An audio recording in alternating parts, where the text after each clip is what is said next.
to have you back, Callum. Yeah, it's good to be back. It's good to be back. I'm okay. I've been away for a few weeks. I had a week in the US for the Microsoft MVP Summit, which was really, really good. And I can't talk about anything here. I'll get in very big trouble. Is it friendly NDA? Yeah, or a bit more of a stricter NDA. And they are not sending access in case of breaking it, right? They don't send access. They sort of, I think they send lawyers instead. But yeah, and then last week I was supposed to be away, and then it turns out I was just very, very ill. So I watched umbraCoffee live for the first time, like in ages ever. It's a really weird feeling sitting there watching umbraCoffee. But I've caught up on both of the last 2 weeks. They were very good episodes. Well done, Marcin, for holding down the fort. Thanks. It's good to have you back though, because it's always more dynamic. But it felt like an ages. So I needed to break my internet connection just to remind you how it is right now. I disconnected from VPN in the middle of the introduction, so I couldn't hear what you said. But I'm glad that you said that. Whatever. I'll rewatch it on YouTube. But yeah, it's episode 273. We are slowly approaching towards 300. We are increasing our subscription rate. So we are starting this episode from a YouTube begging for liking, subscribes, and everything what you can do, guys, to help us reaching our 1,000 goal. We did a really good job last year of bullying people at Code Garden into subscribing. I think we got about 50 on one of the days, which was good. But it would be really awesome to hit 1,000 subscribers this year. Like we said this last year, but yeah, we're still aiming towards that. So that if anyone is still not seeing a red button being gray button on YouTube, please change it and make us happier with every single subscription. But yeah, we are slowly counting down towards bigger events and announcements. And this week was pretty less packed than usual when it comes to big news. But there were some things that are considered as a big news, and we can probably discuss them. Starting from this update from Rune, April update on Umbraco product list, and yeah, it's a long list of things that were discussed in this overview. Of course, a lot of the topics we talked about, right? Yeah, exactly. Last 2 weeks, yeah. So vendor and new 10.5 and 11.3 with some small updates in them. Some interesting stuff happening on the cloud platform, which I hadn't quite clocked. But it's good to see that still pushing ahead. And then big news about delays. I guess. Yes, is the biggest takeaway from this. So 11.4 is delayed a week, but that's not a big deal. It's delayed a week because of a public holiday. I mean, in the UK, we've got like 5 public holidays in the space of 6 weeks at the moment. So I empathise. I don't think anyone's going to be too upset that 11.4 is delayed a week. But release candidates out, and I think we're going to talk about that in a second. Yes. But also, the Denmark has the public holiday today, right? So that's they do today. Yes. Yeah. Yes. But generally, a lot of back office delayed. Yes, back office thing. That's the one thing that we can probably focus more about, because there were a lot of discussions about it, and I think we can expose some of the communication patterns from Umbraco, because Umbraco tries to notify MVPs and also newsletter signups, and then the public blog is getting updates about it. And there were a lot of discussions about it. And from my perspective, I found a lot of joy from people's side that it was a good decision. I think it was a wise decision, and at the same time, it results in Umbraco 13 being an LTS version, that it will have the same support, the same back office, the same old back office. That's the key thing, right? So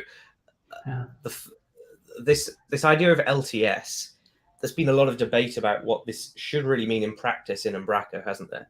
Whether this is now the most stable and matured version of the product, and therefore we're going to commit to having that in a maintenance mode for a period of time, or whether this is something that they've they're saying, well, we just have to support this for a long time. Does that then mean there will always be a major? They can do big sweeping breaking changes and then have to live with them for 3 years. I think exactly what they're doing here is the way to go, where V13 will be an LTS version, will not have these new back office big sweeping changes in. And then V14, it gives them 3 iterations before the next LTS to refine, improve, make really big breaking changes, not have to worry too much, or not really big, but some breaking changes. And then, it does just make more sense. To be honest, we're not worrying so much about LTS versus standard support in our projects, but I know some organizations do. They think. And to be fair, I wasn't worried about that as well in the past. Since I started talking about it more in front of the clients on the seminars that I was bringing to attention a while ago. But then it turned out that some organizations cares about it a lot. They do not want to change the underlying platform that often, and of course, it's not easy for them to make constant updates of the CMS and also get the budgets for it. So it makes sense from some of the perspectives, but also what I noticed recently, and that's something what I highlighted, despite even of the change of this page, I don't know if you noticed, but there was a big presentation PowerPoint slide here with the burn down chart of the versions before, and now it's a tables. But what I found here is like Umbraco 13 end of life is also in December 2026. And I can say probably also explicitly that some of our customers already are discussing version 17 as being the target one towards the one that they will be aiming for. But what I wanted to really say about it is like this really cadence helps predict this kind of things really heavily up front. Because right now we know that version 17 will be released here and then, that we can plan a bigger project to be refactored and tried. We've been having similar conversations with clients where we say, okay, 13's coming. It's a bit of an unknown at the moment. We're holding off on doing anything with 13 or thinking about 13. We're going to push that problem down the road. So 12 is sort of the point we want to get to.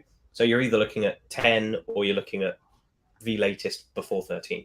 This changes it now because we can say, yes, you can be thinking about the next LTS, which is 13, without too many worries, and then we'll deal with the rest in a couple of years' time.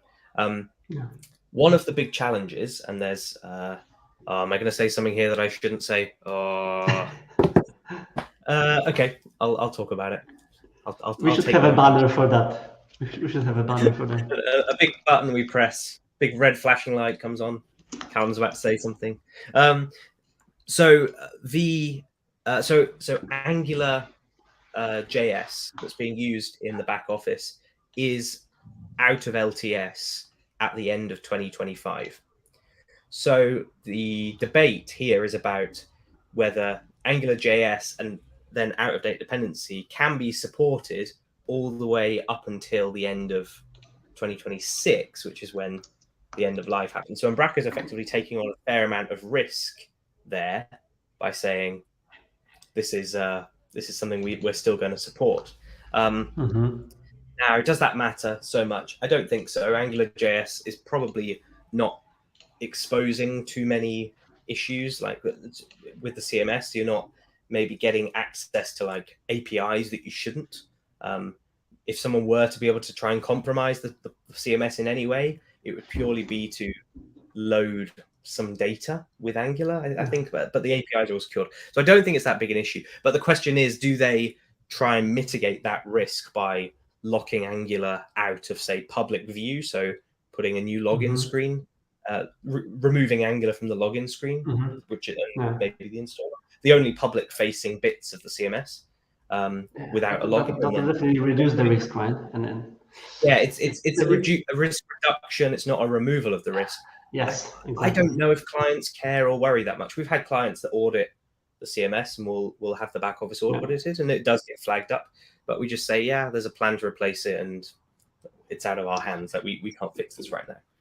But that's a really good point, because if you feel safe enough with it in front of the client, that's probably good enough at the same time, right? Because same was with the security fix, right, for the back office things like that. If you have the fixed policies of taking care of your security, if you have any kind of multi-factor authentication for editors, if you have IP restrictions, for example, for back office access and things like that, it can reduce the risk to very, very low risk in terms of problems with that. But of course, it's always a risk.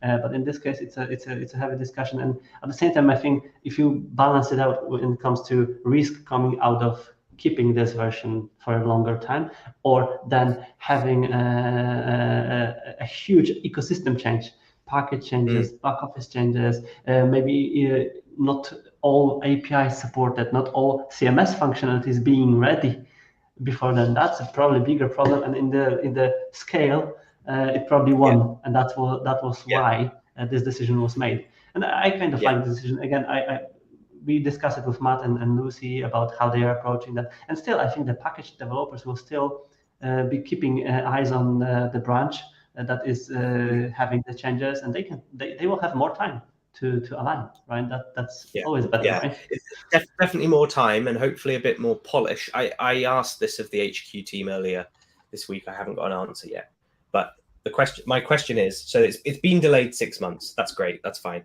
Have you ever worked on a project, Marcin, that was actually delivered on time in full, completely without descoping things? No one has, right? No. So clearly what's happened here is they've started working. They've maybe hit some technical challenges, or we don't know the exact reasons as to why they are delaying specifically, but it's going to take a bit longer. They've also got a lot more now with Vendor and Construct. They've got Forms, Deploy, Plumber. Probably when that whole back office project was planned, none of those products were really considered as needing to be upgraded. And now they are. And Plumber is very UI heavy. Vendor and Construct are very UI heavy. So they're going to have to do a lot more work there as well. It's going to take them more time. So they're going to need more time. I'll get to my point though. Are they going to use the full 6 months? Is it genuinely a 6 month delay, or do we think we'll still get? We were told we'd get a beta or a preview or something around Code Garden this year. I'm thinking that's not happening. Philip alluded on Twitter or LinkedIn or somewhere this past week that we would be seeing a version of v14 ready for package devs in the fall sometime. So sometime between v12 and v13 when that's planned. So we should get, I think, according to what Philip's saying, a preview of this earlier. Does this mean what we're actually going to end up with is where before we get something in the fall, package devs have 3-ish months to prepare, and then v13 launches in December? Does this now mean we're actually going to have maybe 6 months of refinement rather than 3 months of refinement? Does the end product end up better? Or is it still going to be a race to the very end? I guess we'll see. See. We don't know. We'll definitely see it. But again, decision like this makes things more stable in all of this chaos, because then it was decision made of some facts, and it was decision to buy some time for whatever it is. But at the same time, we've had issues before. Let's take V8 as an example, where realistically it's widely acknowledged that the first stable version of 8 was 8.1, and 8.1 was launched in August, and 8 came out in February of the same year. So that took 6 months for them to actually get 8 right. They've done a lot better with 9. 9 was fairly good out of the gate. 10 is very stable. 11's been a breeze to work with and an upgrade to. So no real risks and challenges there. But this the new back office will be a big one. Are they seeing this as, oh, well, we'll let V14 be a little bit experimental maybe, and stuff might be broken a bit and we'll have to fix things, or broken in packages, maybe not in the CMS. And we're gonna have that rocky patch? Or are they using this extra time that they've got to actually, do that period in isolation when it's not a released version, and then we get a much more stable version out the gate? Again, who knows? But we'll find out. Communication thing over anything here. Like it's about what people think of the CMS, of the product and its stability, not necessarily the reality. So it'll be interesting to see. And I'm interested also to know what this impacts on the roadmap. Does everything get delayed by 6 months? Are we going to see other features that we did want come forward and be available earlier? Who knows? Who knows? That's exactly what I was looking at the moment. Is a roadmap thing, because some of the things can get out of the roadmap. Some of the things are there to be worked on and new in now. So there's a lot of things being worked at the same time with this new target release. It's still in now, so it's still being worked on. But there's some of the other things like authorized service packages for CMS.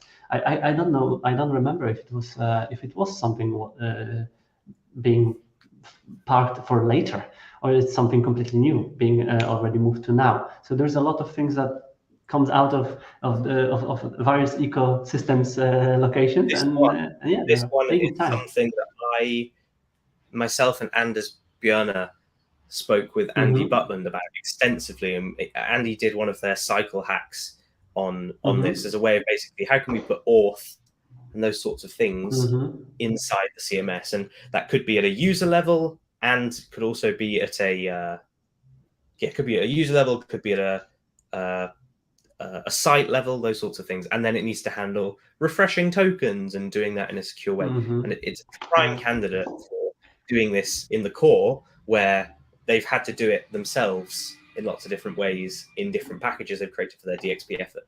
So it's about time. It makes sense. I said this recently on Twitter as well, that like things like licensing, I'd love to see licensing brought more centrally into CMS, and I know that Nathan's been working on some stuff behind the scenes to see, just some experiments to see how they could improve that as well.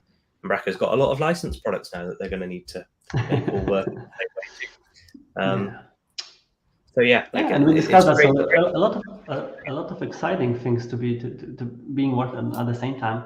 And as usually, as it says also at the end, it's still Code Garden ahead, on which we expect some of the really cool news and updates. And Philip was already highlighting this on Twitter that he's preparing some slides already for these updates. So some of it definitely will be highlighted and summarized. Maybe more feedback will come out of it as well, because people like us here and people around the community are also raising the same questions. So we'll again, we can finalize it and wrap it up with we'll find out hopefully sooner or later. And fingers crossed that it will bring more time and more detail-oriented focus on some of these areas, because it will be always better for us to have it done better, right?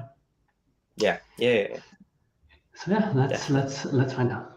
Other than that, this week, other than this big product update, there was also a Skrift release that we can go through with two articles. One from Dirk about test evolution from Umbraco v9 to v11.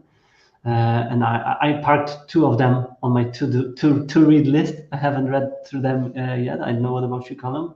Have you read through the articles? I've not read them. No, I've not.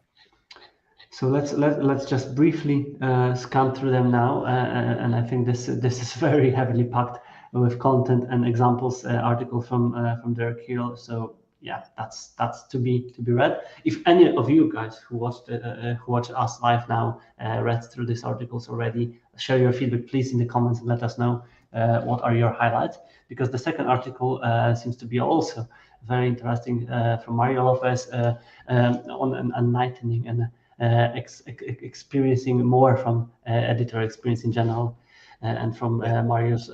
I don't know if it's a follow-up. Probably it's a follow-up to the discussions that were shared by Mario on some of the recent. He did a talk, I think, on a similar topic. Yes, exactly. So a lot of things on that one here.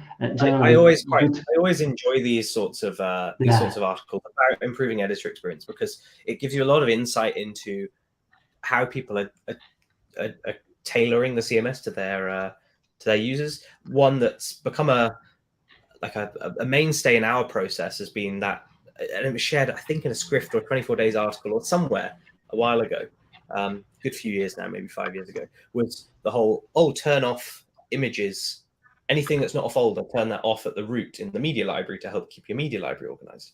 And it means that everything must live in a folder. And it's not the default. It sort of makes sense. And And I was speaking to someone this week who said, "Oh, it's really annoying. I wish we could stop users from dropping images in the root." And I said, "You can."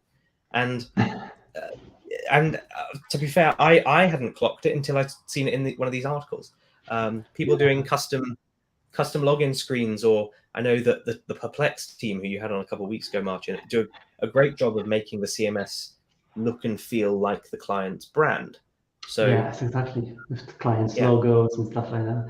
Yeah, and I don't know if you remember, but I also mentioned multiple times that for me the eye-opening moment was the Umbraco training, the editor's experience training, when Rune, who was running the training with me for the first time, showed me the color changes, icon changes, all of the things that I was not paying that much attention to when I was building my initial solutions. And then when I was dealing more and more with clients, I said I saw how important it is, and especially right now when I'm jumping to some of the projects where were built by other agencies or other developers or even our developers, but a long time ago. And so I see the same color, the same icons across various document types. And, oh, who did it? How it's very not friendly for us to work with, right? And something what seems a default for someone is not a default for many other people. So having these articles, having this not best practices, but practices being shared by other agencies, developers, architects is such a good inspiration. I hope so for many of us to do things even better. And what I also captured by scrolling even through this article is like a community powers, as Mario named it here, some packages, even packages built by Mario, which we'll be discussing today, that can help you to make this editorial experience even better, right? So that's and content meant, yeah, that's really cool stuff. Of course, I really like this article. I need to share it with the team and myself as well. But yeah, share your practices, people, because that's always an inspirational content for us to how we can make our work life, an editor's life, easier and better. Definitely. Jumping to releases and packages, maybe quickly. You've mentioned 11.4 RC that was released. And very little has changed again. Like it almost feels like, because Umbraco has committed to the fact that there is going to be a minor every 6 weeks, that they just put a minor out because there has to be one. And there's some bug fixes and some general improvements, performance and accessibility, and that's all great.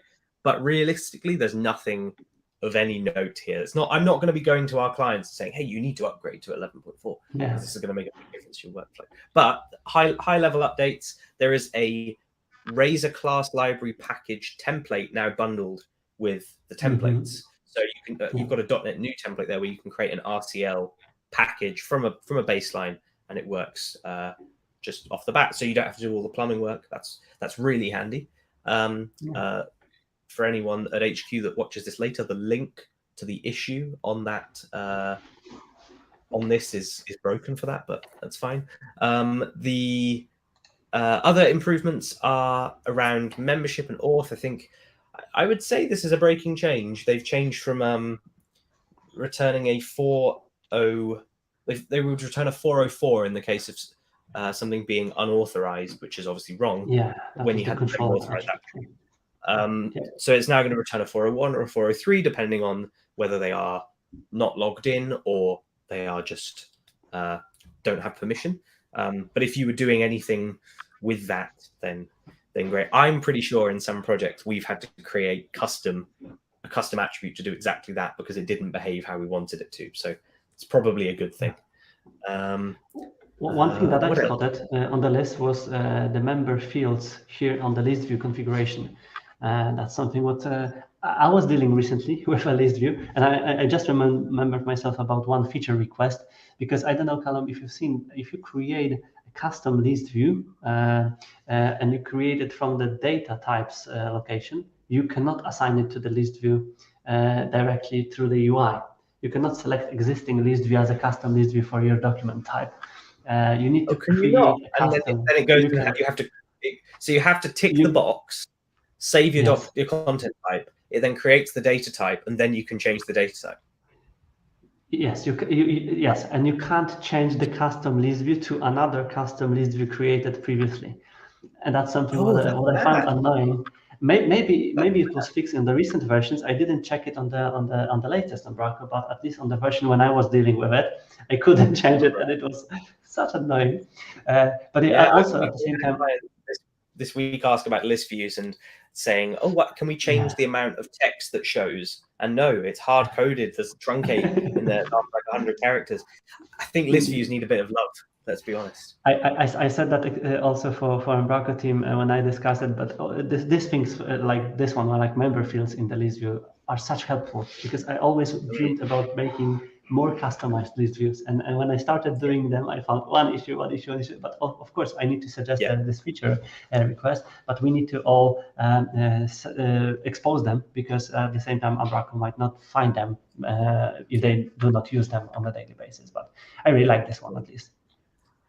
yeah. So yeah, a Another lot big of smaller improvement in fixes, yeah. another big improvement in this one, which again people won't notice, but might, is the key value table in the database has been changed from Mm-hmm. nvarchar 255 to nvarchar Oh max, yeah, meaning we can actually yeah. store a reasonable amount of data there. So if you were doing previously like anything that did cryptography and stored like a value, an encrypted value in any of those in that table, you couldn't. Or if you stored a value that was longer than 255 characters, you just couldn't. So this now actually, allows us to store proper, full, like a JSON object in that key value table, which Mm-hmm. is Yeah. super helpful. A lot of people don't know that that service or that table even exists, but we use it on a number of projects for various things. It's good. So this is going to make a big difference, and it makes a bigger difference if you're using SQLite locally, or Mm-hmm. I hope just locally.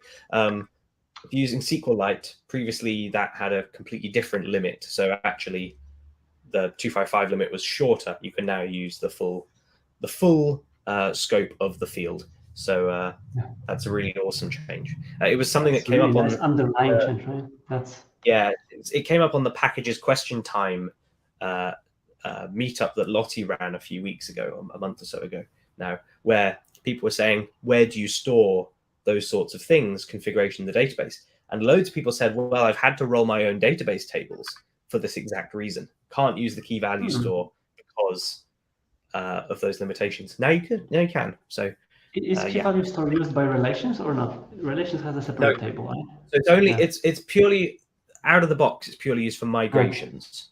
Yeah. Um, Okay. and yes, migrations and perhaps no, it's just migrations. It's just migrations. But then I've created a package that stores secrets and stuff in that table. It would be a very good place to store things like license keys for a package Mm-hmm. as well, I'd suggest. And now we can. It's a lot more realistic. Yeah. Makes sense. Makes sense. Yeah. So yeah, probably more of these smaller bits, and again, it's easier to bump it through the small versions, right? Instead of bundling it all together for the next bigger piece. And yeah, it's here, so it's then to be tested and still RC. Yep. So plenty of time to address the issues. Community packages, starting from the one that I already discussed a little bit, but now it's landed on the marketplace. It's a media color finder from Owen and Sean. And as it was on, probably more screenshots were on the repository, where it exposed how it can be used and how the images can extract us some more data about surrounding colors, opposite colors, and stuff like that. So very nice property. And from what I saw on the community reactions, there was a lot of potential use cases for this picker. So yeah, it's on the marketplace now, so probably more people can test it out as well. It's not just on the marketplace, but it's no longer a pre-release. So it's got release Okay, so it's 1.01 this week already.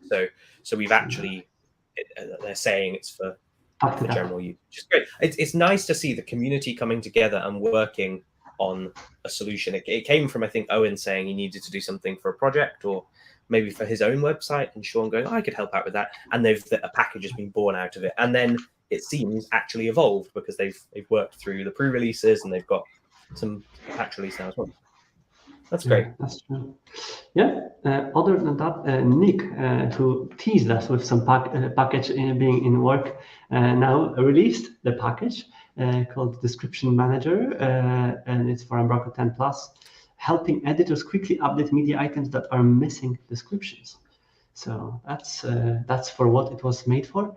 I don't know if it's a custom property for the description field. Looks like a custom layout or something, maybe. Yeah, it looks very custom here at least, but I'm missing descriptions, and here you can add descriptions in the more bulk approach, I would say, for all the media items that are missing it. So really cool.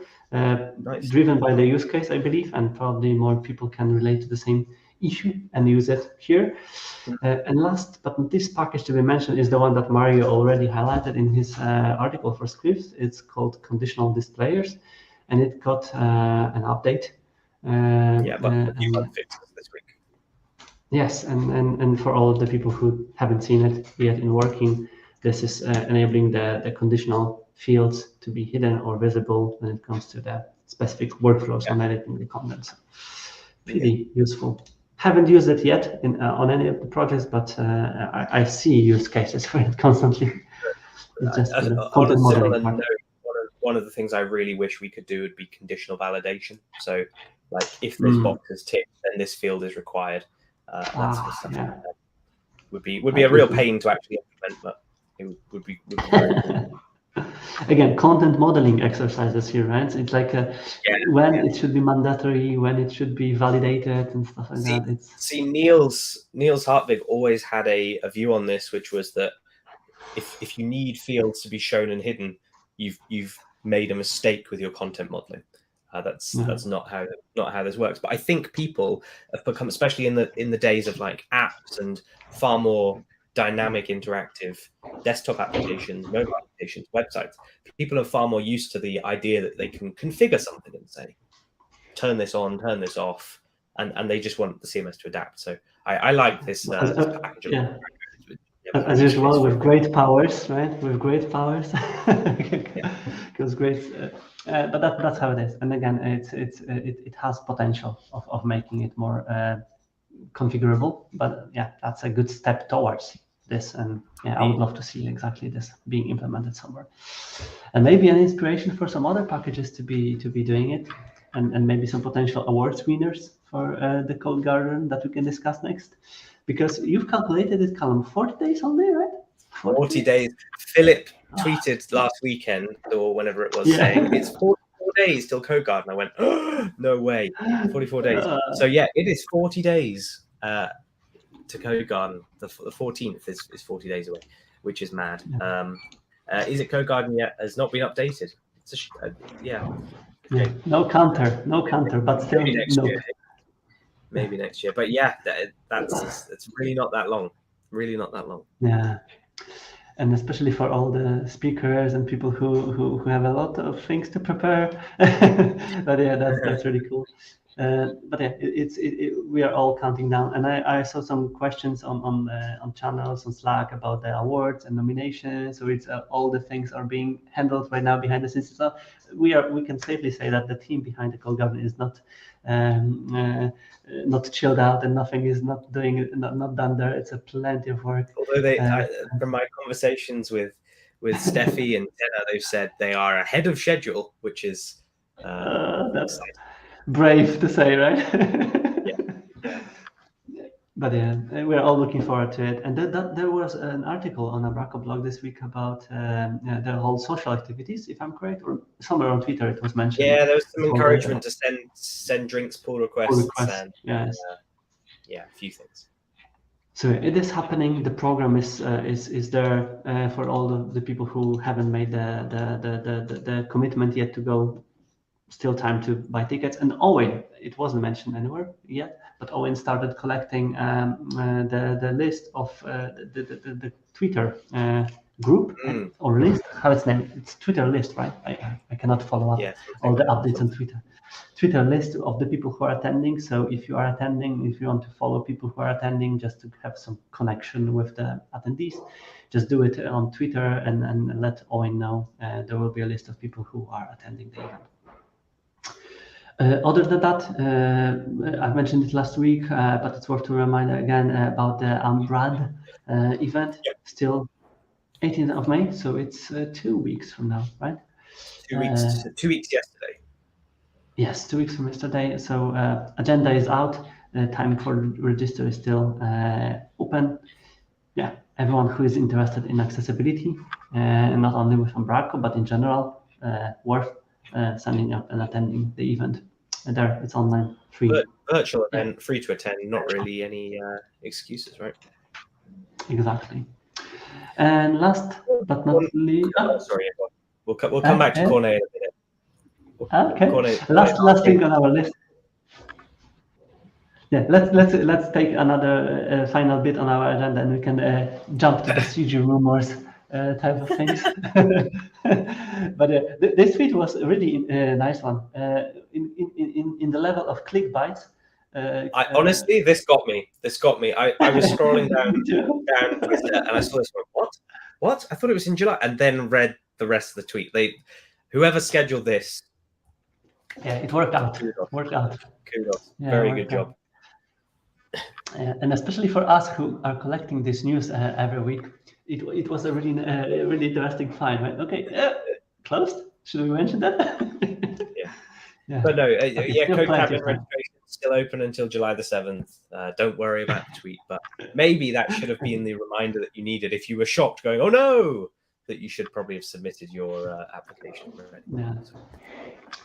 Yeah, and that's all from our list. No more applications closed, and we can start a CG rumors section. We could, let's be careful what we say here. The umbraCoffee is happening at Code Garden. Yes. We've had a few calls with Steffi and Tenna, and we've worked out exactly what the plan is going to be for Code Garden. So we have 3 different slots. We will be doing after the Umbraco Awards, which is 9 p.m. if you're going to still be with us, 9 p.m. umbraCoffee on the first day, which should be exciting because it means we can get all the award winners on and we can talk a little bit about that. We've then got I think 5 p.m. or 5:30 p.m. Marcin on the day before, just before the evening event. 4:15 Danish time. Yes.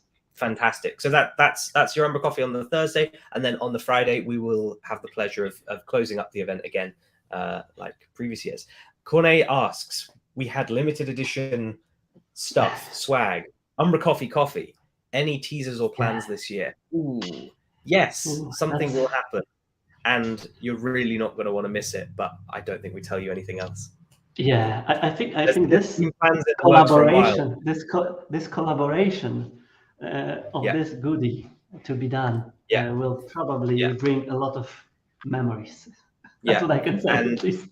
And if we owe you a mug or anything like that, find us, because am I right, Marcin, that there's a shipment going to Denmark like now or soon? Yes, I got notification yesterday from the company producing our great mugs that they require a payment right now, so probably they got shipped it. So that's done, and the full box of 72 mugs is going to. Right, and we're not bringing any of those home, so. The thing is that right now I will finally have an almost empty suitcase. So I can take clothes. I don't need to buy. I don't need to buy all of the clothes. Yeah. Again, I don't need to buy the hoodies, t-shirts. Maybe Umbraco will have pants in the offering.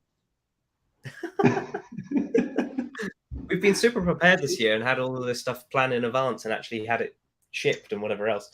But we've previously in the past we did hoodies and t-shirts, didn't we, Marcin? A few years ago now. But yeah, what I will smuggle this year. We will see. There's definitely going to be. Did anyone come forward last year and say at the UK Fest who got number 1? Because all the packets were numbered of the umbraCoffee coffee. Yes. Who got number 1? Yeah. I can't remember. I don't know. Yeah. I don't know, but there'll be something that you're definitely not going to want to miss. Very limited edition. Yeah. Something. That became a kind of fun tradition. To be fair, I like this limited I do as well. thing next to it, right? So that's. I do as well. I mean, they're not that limited, given that for the UK, didn't we have 50 bags, and the event had 125 people there?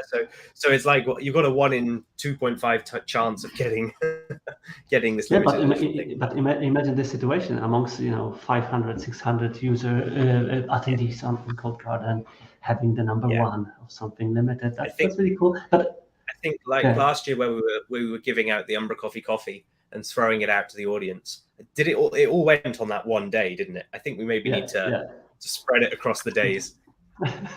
Leave we're going to be on a different stage every single day for umbraCoffee at Code Garden, and the final day is on the main stage. And it might hurt someone if I throw what we've got planned from the main stage. But I can only say one more thing to that if the things can got limited, imagine having something limited within limited. Yeah, that would be epic. That's work in progress. Keep fingers crossed for us. And if you enjoyed the coffee, if you enjoyed all of the other limited stuff, let us know. We are definitely willing to do some crazy things like that, and we are working. I think we also need a rule that anyone who takes something has to be subscribed, because we really need to, or subscribe 3 or 4 times, maybe.